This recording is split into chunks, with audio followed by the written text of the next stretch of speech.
అందరికీ నమస్కారం. దత్త అనుగ్రహం ఉండుగాక. సర్వే జనా సుఖినో భవంతు. వైకుంఠ ఏకాదశి జనవరి 10వ తారీఖు శుక్రవారం ఏకాదశి.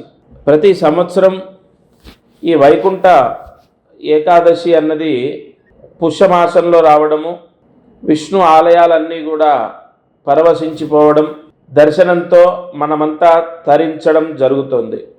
ఈసారి ఈ వైకుంఠ ఏకాదశి నాడు ఈ చిన్న పరిహారం చేసుకుంటే విశేష ధన లాభం సంభవిస్తుంది. ఏం చేయాలి? శుక్రవారం కదా, తలస్నానాన్ని చేసుకోవాలి. శుక్రవారం కాబట్టి తలస్నానము ఖచ్చితంగా ఆచరించండి. అలాగే ఆ రోజు మీరు విష్ణు ఆలయానికి వెళ్ళడం, దర్శనం చేసుకోవడం, విష్ణు సహస్రనామ పారాయణ చేయటం, లేదా కేశవ, నారాయణ, మాధవ, గోవింద అని విష్ణు నామ స్మరణ చేయటం, అది మీ ఇష్టం. దర్శనానికి వెళ్తారా, లేదంటే విష్ణు సహస్రనామ పారాయణ చేస్తారా, ఏదైనా జపం చేసుకుంటారా, మీ ఇష్టం. ఒకటి, తప్పకుండా తలస్నానం ఆచరించండి.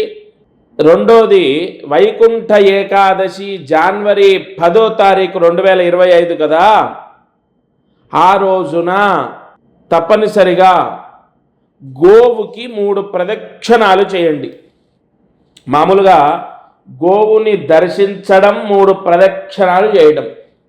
ఈ చిన్న పరిహారము ఈసారి ప్రస్తుత గ్రహస్థితి మనం చూసుకుంటే విశేష లక్ష్మీ యోగము రాబోతోంది. గ్రహాలు అనుకూలించడం, గ్రహానుగ్రహం చేత లక్ష్మీ తాండవ యోగము మానవాళికి సంభవించడం అనేది జరుగుతుంది. కావున ఈ చిన్న పరిహారము జనవరి 10వ తారీఖు చేయండి. ఒకటి, తలస్నానము. రెండోది, గోవు యొక్క దర్శనం, 3 ప్రదక్షిణాలు. ఈ పరిహారం చేస్తే చాలు, సంపూర్ణ లక్ష్మీ యోగాన్ని ఎవరైతే ఈ పరిహారం చేశారో వాళ్ళు పొందుతారు. ఇక మిగతావన్నీ కూడా మీ అనుకూలము. విష్ణు ఆలయ దర్శనం ఒక యోగం, విష్ణు సహస్రనామ పారాయణం సమస్త పాపాన్ని హరిస్తుంది. తప్పకుండా మీరందరూ ఈ ప్రాయశ్చిత్తాన్ని చేసుకోండి.